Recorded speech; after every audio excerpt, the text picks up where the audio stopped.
Hello and good morning, it's Phil Thatch and I'm here at the Summit Knobs Equestrian Trailhead. Today I have brought my Nikon Z8 and their wonderful 180 to 600 lens, and it's sunrise, just barely after sunrise, and I don't know if you can hear it singing, but this morning I have made a couple of photographs of a Blue Grosbeak, which is first of season for me, and that's funny because it's August. But anyway, I just came onto the beginning of the equestrian trail and found one. My first several shots of it were deep in a thicket, but eventually it landed up on the top of that little pine tree right there. I think I have it in the frame, and I managed to get some clear shots of it with the morning sun on it. So hopefully those are pretty good. Let's take a look. So here's the first shot of the Blue Grosbeak, and as you can see, it is really deep in the thicket. As a matter of fact, the reason this is kind of soft looking in this area is because there's branches and twigs and things in front of the bird. You can see it's blocking the bird here and here, but I finally did get at least a clear shot of the bird's head and eye. Maybe not its beak. I think the beak has something in front of it right here, but anyway, finally got a shot of the Blue Grosbeak this morning, and this is 600 millimeters, wide open at 6.3, a really slow 1/200th of a second shutter speed, handheld from the driver's seat of the car, and 3600 ISO. And here's the same bird, but now with a very clear shot, but a little bit further away. This is also 600 millimeters. I've sped the shutter speed up to 1/320th, f6.3, and the ISO is only 360 instead of 3600 like it was on this picture. Well, there wasn't much else happening up there at the Summit Knobs Equestrian Trail, so I came on down here to the Chickamauga Dam, where there are several osprey flying around, so that's pretty cool. Plus there's double-crested cormorant and great blue heron, so I'm going to work on that for a while. And what I can tell you so far is this may be the best birds in flight camera I've ever used, this Nikon Z8.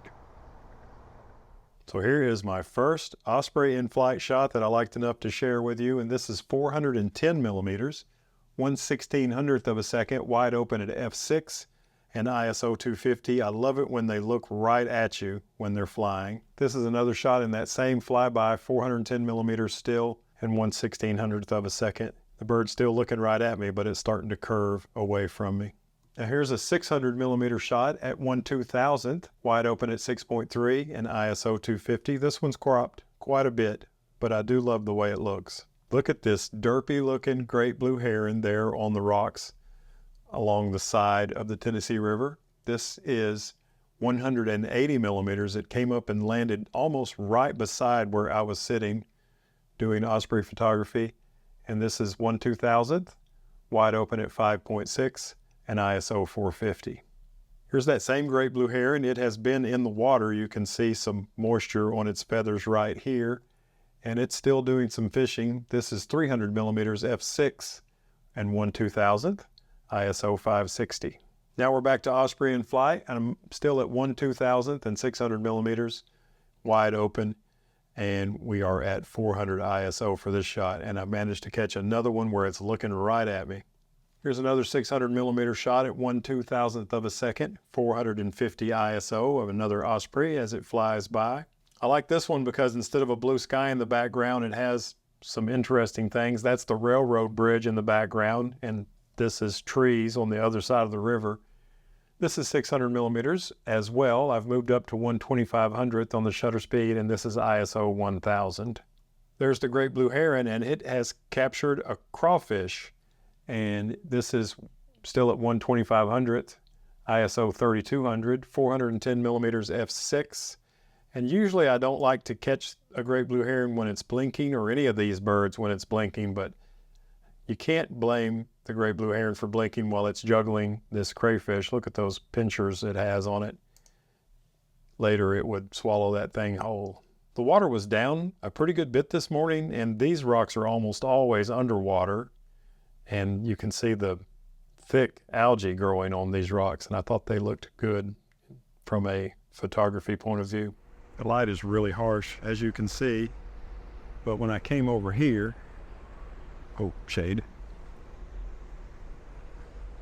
when I came over here, I could get pretty good light on the bird, and I made a lot of shots. So let's continue to look at those.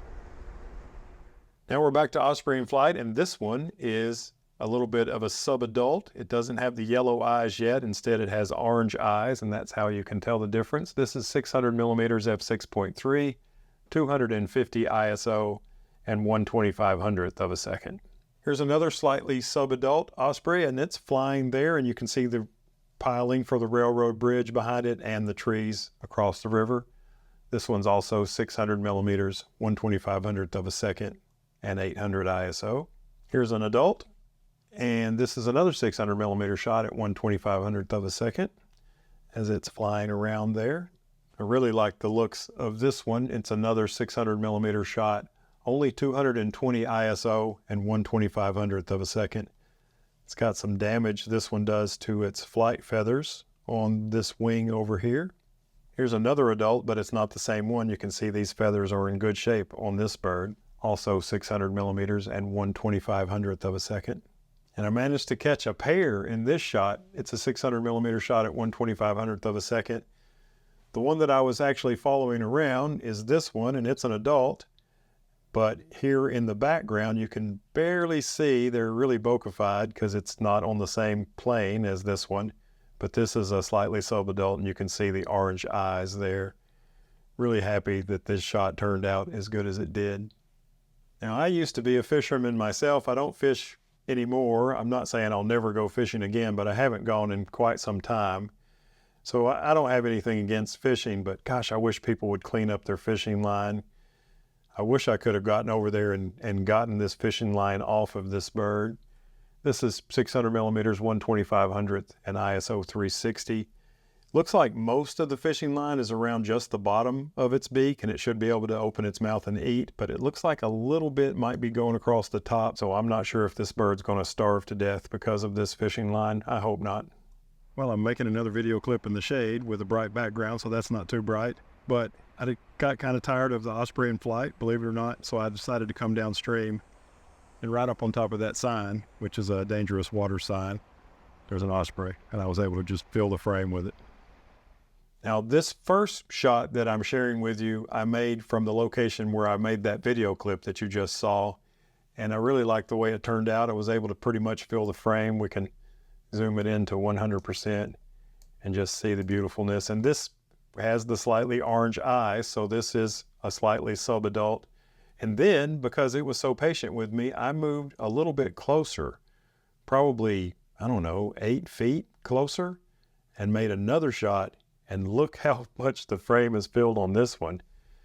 When I zoom this one to 100%, it's pretty amazing. If you're watching this on a 4K monitor, this is 100% pretty amazing. The eyes on these, and you can see the detail in all these feathers. And these are almost blown out, but they're not blown out.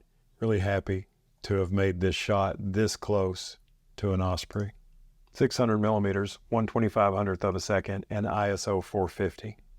Now, this is a little bonus section. When I got home and I was unloading my camera gear, there was a hummingbird moth out in my little zinnia garden that I planted just right by our driveway. And it was really cool to see the hummingbird moth. Heather has seen the hummingbird moths a couple of times this year, but I haven't seen them. And I almost walked right past the hummingbird moth, and I thought, you know what? I'm carrying a camera in my hand. Why don't I get it out of this camera bag and make some shots? And the 180 to 600, I have to stand back a little bit further than I would prefer, but I still was able to get some shots. This is 600 millimeters, 1/2500th, and ISO 450 of the hummingbird moth. Here's another one, same settings exactly, and it's on one of the Zennia Flowers. You can see I've got the hummingbird moth in focus, and the Zennia in the foreground is out of focus. Here's another shot of the hummingbird moth. On this one, it's a little bit further up on the Zennia, so both the hummingbird moth and the Zennia are in focus. And I've also stopped it down to f8. So on this shot and this shot, I was at 6.3, and then I decided I would try to get a little bit more depth of field. So this is at f8, and I increased my shutter speed to 1/3200th. This is 800 ISO and 600 millimeters. And one last hummingbird shot, same settings as the last one, 1/3200th, f8, 800 ISO, and 600 millimeters. Pretty cool to see the hummingbird moth and to bag a few photographs of it this morning. Well, that's going to do it for me this morning here at the Chickamauga Dam. I've enjoyed using my new Z8 and this wonderful 180 to 600 lens to do osprey and other birds here at the dam. I hope you enjoyed it. If you did, give me a thumbs up. And if you want to see some more, subscribe and hit the bell. And I appreciate you watching this video very much. And I hope to see you in my next one. Bye-bye.